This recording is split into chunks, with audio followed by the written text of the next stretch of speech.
เป็นอะไรอ่ะ เมื่อย เมื่อยอย่างเดียวเลยเนาะ ต่อไปเนาะแบบ เมื่อยไว้เลยไว้เลย เมื่อยแห้งบ่ เจ็บแอวอะไรบุญนี่ แล้วมัน เนาะ มันเฮ็ดเวียกมาหลายมื้อเนาะนะ โดย หักโคมเมื่อยแห้งบ่ กับบ่ปานใดพอสู้ได้อยู่ เจ็บแอว แล้วคนนี้ก็มาแล้วเนาะ โดยเจ็บแอวละลาย เจ็บแอวของส่วนดินสะดินให้เนาะก็ง่ายเพิ่นก็อายุหลายแน่แล้วพี่น้องเอ้ย สุขภาพก็บ่เคยแข็งแรงแน่แท้ แมนมันก็เมื่อยปกติพี่น้องทานเอาบัดไซคนนั้น ปกติก็ยังเมื่อยคือกันพี่น้องเอ้ย ยังหนุ่มยังไงยังเมื่อยเนาะ หนุ่มแน่นก็เมื่อยกันแล้วเอ้ยเนาะ เฮ็ดได้ส่วนดีๆเนี่ยก็สิโอเคอยู่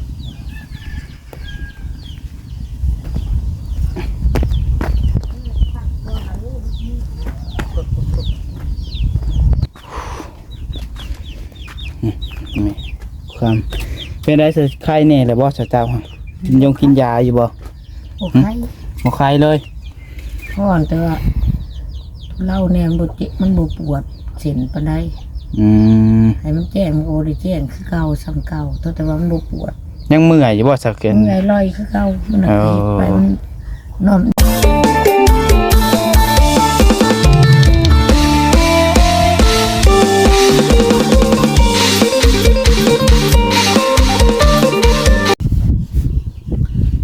ี่น้องเนาะนั่งพักผ่อนอยู่กองตารางเพื่อนในนี่แหละพี่น้องเอ้ยเนาะลมพัดวอยๆมากพี่น้องเอ้ยจากที่ว่าคุณดินเมื่อยพี่น้องเนาะคนแล้วก็เมื่อยแล้วก็พักผ่อนพี่น้องเอ้ยช่วยกันพี่น้องเนาะเปลี่ยนกันกับบาวนิวพี่น้องเอ้ยสาดดินแถวๆนี้แหละพี่น้องเนาะเอาเปิดการทักทายสบายดีสวัสดีพ่อแม่พี่น้อง FC เปิดสุขสุคนพุทธมองสุบอนว่าสิอยู่ฝั่งลาวฝั่งไทยหรือว่าอยู่ทางต่างประเทศนะพี่น้องเนาะที่เพิ่นว่าเข้ามาหับชมแล้วพี่น้องเนาะเข้าใจภาษาลาวภาษาไทยเฮาพี่น้องเอ้ยก็ยินดีต้อนรับเข้าสู่ช่อง YouTube น้องผัดไซชาแนลอีกคือเก่าพี่น้องเนาะพบกันยามแรงๆมาพี่น้องเอ้ยเนาะคอยคำลงแรงน้องผัดไซก็ยังอยู่ทางเพื่อนของไอ้อาจคือเก่าพี่น้องเนาะกำลังว่าสิออกเมื่อพี่น้องเอ้ยก็เลยว่าถ่ายพี่น้องเบิ่งอีกคลิปนี้ก่อนพี่น้องเนาะเขาเรียกเพิ่นแล้วก็พอดีจังน้อยก็ออกเมื่อได้แหละพี่น้องเอ้ยเพราะว่าสิออกไปหับน้องสาวพี่น้องเนาะดีเพิ่นเลิกเวียกจังน้อยพี่น้องเอ้ยเนาะตอนนี้ก็ยังอยู่นำกัน3คนพี่น้องเนาะ4คนบ่นิวเพิ่นก็ยังบ่ทันได้เมื่อพี่น้องเอ้ยไปพี่น้องเนาะกันจนแหลกพี่น้องเนาะจังไดก็ฝากไว้เด้อพี่น้องเด้อฝากคอยพี่น้องเป็นกำลังใจกดไลค์กดแชร์คนหนึ่งไลค์1แชร์เพื่อเป็นกำลังใจให้น้องปัดไซนะพี่น้องขอบคุณ FC ทุกคนพี่น้องเอ้ยน้องปัดไซก็อ่านทุกคอมเมนต์เนาะก็พยายามตอบทุกคอมเมนต์พี่น้องเอ้ยที่เป็นส่งกำลังใจเขาให้มาพี่น้องเนาะพยายามตอบพี่น้องเอ้ยเนาะบางคอมเมนต์ไม่ได้ตอบก็ต้องขอโทษขออภัยนะไม่ไลน์พี่น้องเนาะตอนแรกก็ผมมีไผเข้ามาได้แหละผมส่งพี่น้องเนาะเพราะว่าเข้ามาแต่ช่วงเช้าพี่น้องเอ้ยช่วงเช้านี่คนสิลายช่วงเช้าพี่น้องเนาะคือมื้อเช้านี่ก็ลายมื้อเช้านี่ทางเบิ่งมื้ออื่นบัดนี้เนาะมื้อนี้สิมีคนเข้ามาหรือบ่พี่น้องเนาะหรือว่าใดๆก็ต้องติดตามเบิ่งนำกันพี่น้องเนาะวันนี้เดี๋ยวกลับกล่องหลังก่อนบัดนี้พี่น้องโอ้อุ๊บเนาะนั่งอยู่นี่โดยได้วันนี้เมื่อยอยู่บ่ไปดีไอ้อาดนำอยู่นำกัน3คนคือเก่าเฮาเนาะไหนพี่น้องเอ้ยคนดินเขาถึกหนึ่งใน FC เพิ่นว่าเพิ่นเม่นมาบอกเพิ่นว่าอย่าเอาดินมาคนใส่เช้าว่าย่านปวกกินเพิ่นว่ายังสิเทอยู่บ่เนาะคือว่าได้ยินทางไอ้เตียงว่าคะแนนว่าหางบมาแล้วมีงบแล้วเพิ่นยังสิเทให้อยู่เนาะให้ดินเข้ามาไว้เลยให้เทบอลนี้เพียงเนาะให้เป็นบอลนางดินบอลนางหัวหั่นน่ะเนาะแบบว่า แขกคนมาคือว่าสมมุติว่าเขามีเวียกมีงานนั่นนี่ก็เฮ็ดเวียกเฮ็ดงานเฮาข้าวต้มขนมนั่นนี่หั่นนะพี่น้องเอ้ยอยู่นี่ก็ได้พี่น้องเอ้ยเป็นอะไรอ่ะ เมื่อย เมื่อยอย่างเดียวเลยเนาะ ต่อไปเนาะแบบ เต่อไว้เลยไว้เลย เมื่อยแห้งบ่ เจ็บแอวอะไรบุญนี่ แล้วมัน เนาะ มันเฮ็ดเวียกมาหลายมื้อเนาะนะ โดย หักโฮมเมื่อยแห้งบ่ กับบ่ปานใดพอสู้ได้อยู่ เจ็บแอว แล้วคนนี้ก็มาแล้วเนาะ โดยเจ็บแอวละลาย เจ็บแอวของส่วนดินสะดินให้เนาะก็ง่ายๆเพิ่นก็อายุหลายแน่แล้วพี่น้องเอ้ย สุขภาพก็บ่ค่อยแข็งแรงแน่แท้ แม่นมันก็เมื่อยปกติพี่น้องทานเอาบ่ใส่คนนั้น ปกติก็ยังเมื่อยคือกันพี่น้องเอ้ย ยังหนุ่มยังแน่งยังเมื่อยเนาะ หนุ่มแน่นก็เมื่อยกันแล้วเฮ้ยเนาะ เฮ็ดได้คนเนาะเมื่อยนั่นมึงรถได้รถก็ยังกันเมื่อยเด้เนาะมึงเสือก็เพตายรถก็มันเบิด ก็เมื่อย คนก็คือกันแหละเนาะพลังงานเบิดคนก็ สู้มาเป็นมือแล้วเนาะ แม่นสู่บุดมือ อ้าวได้สำนึกกันโอเคแหละมาชามกล้องพี่น้องไอ้มื้อนี้ก็ได้ บ่ไหวแล้วไอ้อาดว่า ชาม เนาะ กล้องแม่ บ่ไหว มื้อนี้บ่ไหวแล้วพุ่นว่า เด้อ เมื่อยแห้งเฮ็ดจังเลยขอพักผ่อนบ่ไหวกับพักผ่อนมื้อหน้าจังลุยต่อเนาะเฮ็ดเล็กๆน้อยๆไปพี่น้องมีแห้งเลยก็ลุย คืนลายกันเนาะหน่อยล่มตึงขึ้นมาอ้าวไปแนวใหม่อีก ขึ้นยังไปยังสิบ่แล้วซั่นเลยเนาะ โดย กันแล้วเพื่อนทันได้นั่นเนาะเฮาก็อยู่มือเดียว ล่มตึงอีกแล้ว คันว่าสุขภาพของเราแข็งแรงนี่ก็บ่ว่าดอกเนาะ โดย เฮ็ดไปนั่นแหละน้องผู้ไทยเอ้ยเฮ็ดไปสู้ไป แม่นหลายคนมากซอยกันคนละไม้ละมือแล้วอยู่ดอก ซ้ำ พี่น้องมาใส่กระเป๋านี่ก็มากซอยเพิ่นอยู่พี่น้องเนาะซอย ก็บ่ได้ประมาณแล้วก็มาซอยงาน ซอยเหือซอยแห้งเฮาก็ เงินคำบ่มีกันเนาะ โดย มีแต่เหือมีแต่แห้งและซอยกัน แล้วก็พยายามหาเนาะหางบหาหยังคือก็เกยออกไปนี่ก็ไอเตรียมเพิ่นแจ้งแล้วบ่ว่ามีงบมีหยังแล้วบ่ ยังมันได้มีงบนะ ยัง เพิ่ เนาะ นบอกว่าเพิ่นสิขอเคยออกไปให้แต่งบยังบ่มี แต่เพิ่นรับปากแล้วเนาะว่าสิจังไดก็สิซอยอยู่พี่น้องเอ้ยแต่ว่าทางงบคันว่ามีงบมีหยังเข้ามาทางงานเพิ่นก็คือสิลงมือจัดการให้เลยพี่น้องเนาะเอาพาพังไปนำกันพี่น้องเอ้ยห้องนอนห้องน้ำกันยังหลายอย่างหลายแนวอยู่พี่น้องเอ้ยFC ตัวผู้รักผู้ใหญ่ใจดีจากช่วยเหลือพี่น้องเนาะจากผ่านช่อง YouTube น้องปัดไซบ่คือว่าบ่าวนิวตัวยูทูบเบอร์หลายๆคนนั่นแหละพี่น้องเนาะที่เพิ่นเข้ามาหากันยินดีพี่น้องเอ้ยเนาะ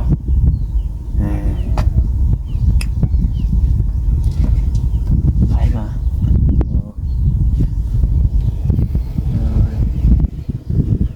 คนนั่งอยู่นี่ก็เย็นอยู่ได้พี่น้องเอ้ยจนอยากรับพุ่นแหล้ว ตอนนั่งเย็นเรียกแล้วบ่มีคนลม แล้วนี่สระนี่เห็นเพียงกันนี่แล้วนี่เนาะเพียงจะได้พี่น้อง สาแล้วเนาะ ไปดูอีกยกหนึ่งพี่น้องเนาะไปลงหิวไปโอเคไปอยู่บ่อยอ่ะ ไว้อยู่การศึกษาเป็นนี่เรา ไปหอมมาสระกันอันนี้ผมถ่ายนั่งหลังก็ได้โอเค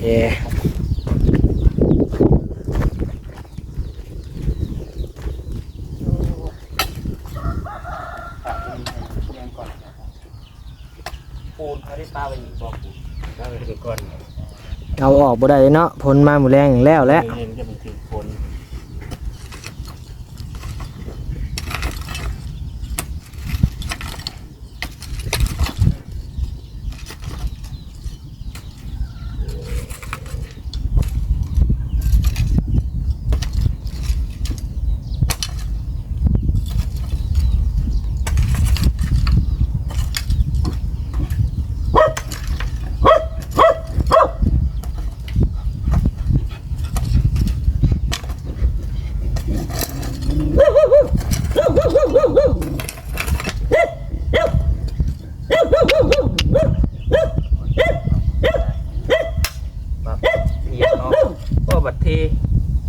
พื้นอีกนี่ให้ขี้สูงเนาะให้ขี้ต่ำเนาะ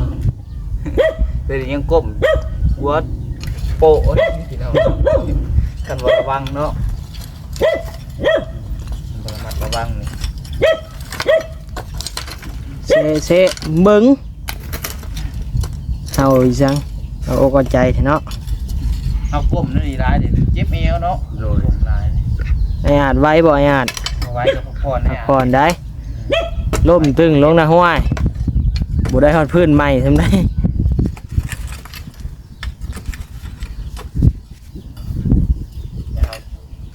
ขุดมาใส่ปัดส่วนมาใส่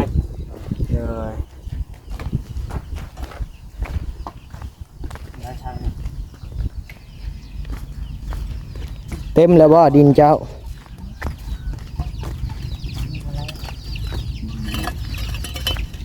เต็มนี่กับพวกแห้งเนาะ สิเมื่อแล้วบ่ ยังถึงหน่อย สบายดี ใช่บ่ได้เลยตัวนี้กันเนาะ เลย ให้ก็ได้เลย พี่แหละพี่น้องเอ้ย แล้วก็ขุดเอาลงนี่แหละเพราะว่าตัวนี้มันสูงกว่า แกเฮาแปลงก่อนตัวนี้หากระแจมาแปลง นี่แหละ หากระจงกระแจมาแปลงอยากใส่ได้พอบีมันออกพี่น้องเนาะ ลูกปืน แล้วลูกปืนมันออก เลย ใส่ได้แต่รอน้องปลาไซก่อน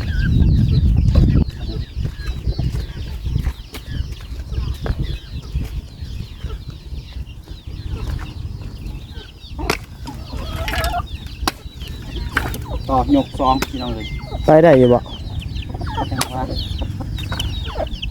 ได้อยู่ดอกคนไปหลายคนอยู่ ต่อยกซองก่อนกลับบ้านพี่น้องเนาะ เลย คนนี้เล็กน้อยจะที่ออกเมื่อไรพี่น้องเลย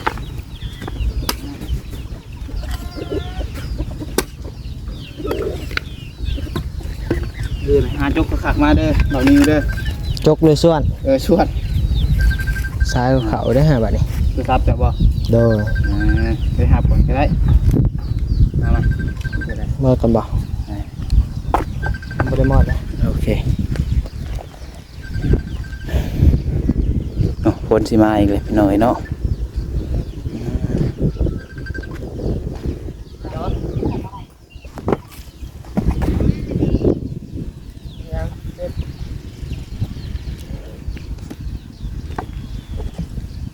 จังหน่อย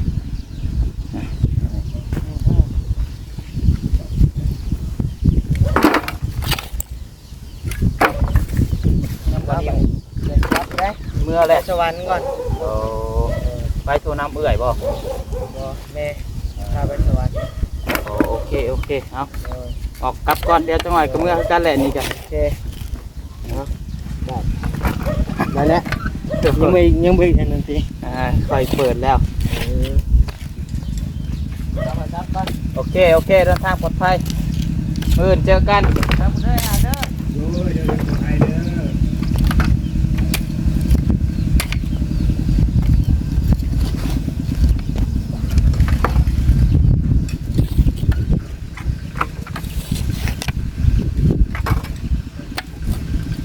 โอ้ยส่วนพิการคือบ่าวนี่ว้าวดีเนาะ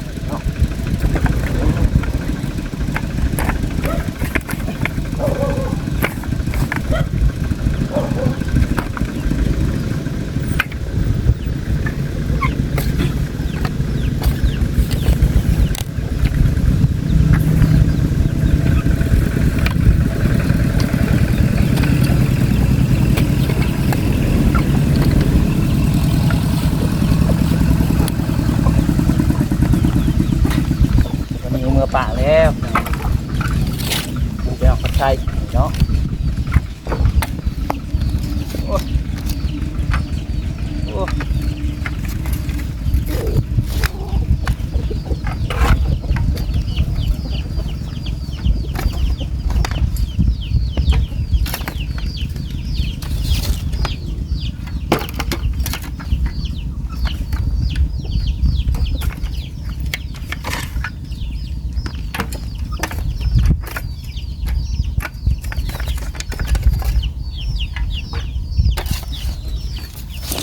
โอ้บ่รอดแล้วส่วนนี้เบิ่งทรงนี่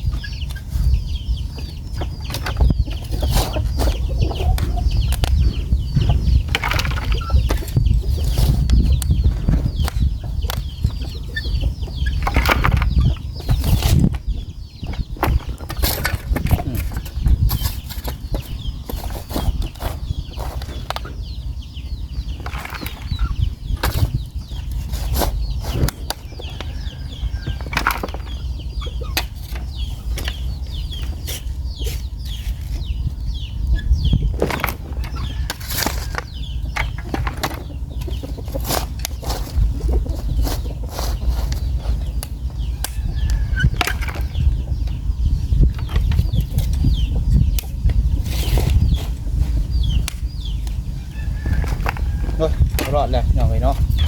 ส่วนเนี้ยส่วนบ่ได้เลยมันอ่อนแห้ง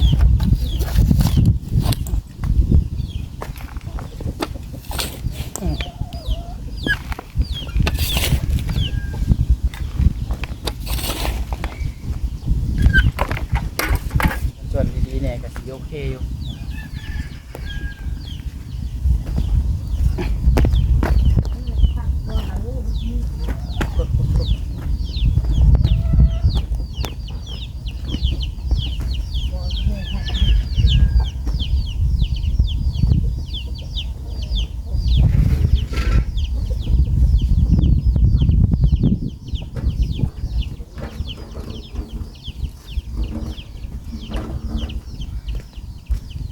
พี่น้องเอ้ยเนาะส่วนเนี้ยพี่น้องเอ้ยมันส่วนอ่อนส่วนบางนี่ก็สิได้โจ๊ะไว้ก่อนส่วนพี่น้องเนาะมันสะเอาก่อนพี่น้องเอ้ยมากองกลัวแล้วก็ปลูกได้เรียบร้อยพี่น้องเนาะบรรยากาศยามค่ำๆคอยคำลงแรง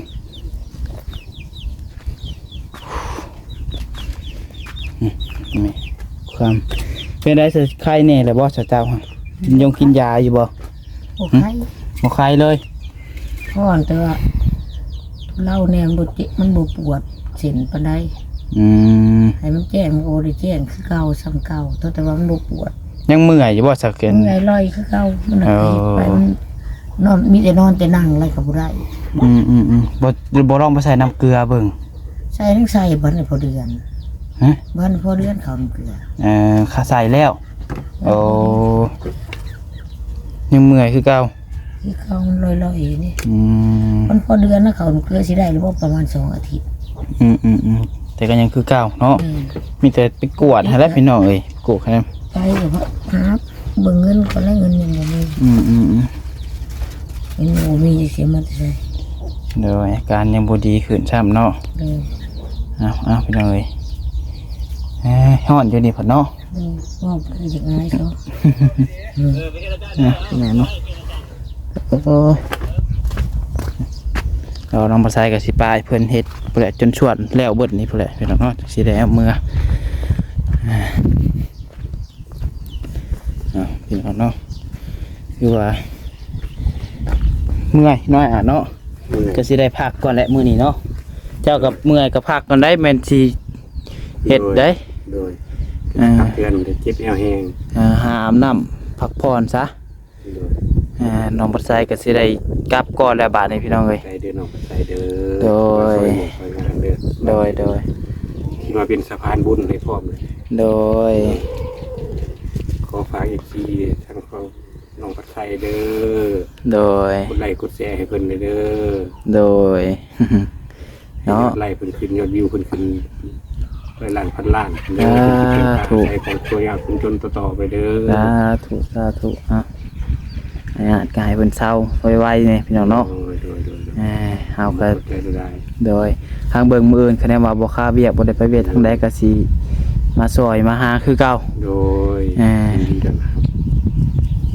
โอเคซะพี่น้องเนาะ โดย ไปพี่น้องเอ้ยคลิปนี้ก็ เก็บขับรถระวังเลยเด้อเปิดน้องปัดไทยเด้อ โดยโอเคน่าเด้อ คอยมาเด้อ โดยไปพี่น้องเนาะเฮาก็สิออกเมื่อรับนอกสาวก่อนบาดนี้เพิ่นเลิกเวียกเลยบ่จักโอ้ยนานฮึ เขาเหลี่ยมพอดีได้ฮะเนาะ เรียบร้อยพี่น้องเอ้ยโธ่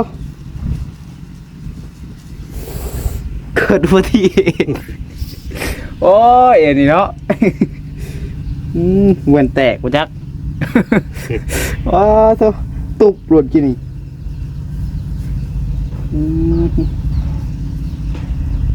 ก็ว่าก้มอยู่ยังถืออันนี้เนาะ ให้อายก็จะโน่ว่าเจ้ากะ โน โอ้ยพี่น้องเนาะ เฮ้ยควันเอ้ยควันมา เอาพี่น้องเอ้ยตำนี่เลยพี่น้องเขาเหลี่ยมป้อจนหักเลย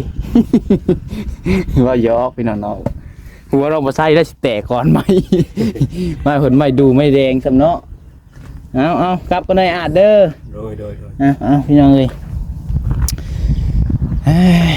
ได้สำนี้มื้อนี้พี่น้องเนาะมื้อหน้ามาต่อใหม่มาซานใหม่พี่น้องเอ้ยบ่ไหวแล้วมื้อนี้ไอ้อาจก็บ่ไหวแล้วน้องบ่ใส่ก็ขอลาไปก่อนแล้วแหละพี่น้องเอ้ยเนาะคลิปนี้ก็หาว่ามีผู้รักผู้ใหญ่ใจบุญท่านใดอยากช่วยเหลือทางไอ้อาจเนาะเห็นน้องห้องน้ำให้ลาพี่น้องเอ้ยก็ติดต่อหาน้องบ่ใส่ได้คือเก่าพี่น้องนะครับเป็นสะพานบุญให้ FC ทุกคนคือเก่าพี่น้องเนาะขอบคุณใหญ่ใจบุญหาว่าผิดพลาดประการใดก็ต้องขอโทษขออภัยไม่ลาพี่น้องขอลาไปก่อนแล้วขอให้ทุกคนอยู่ดีมีแฮง FC ทุกคนที่เข้ามาชมพี่น้องบ่ใส่เนาะ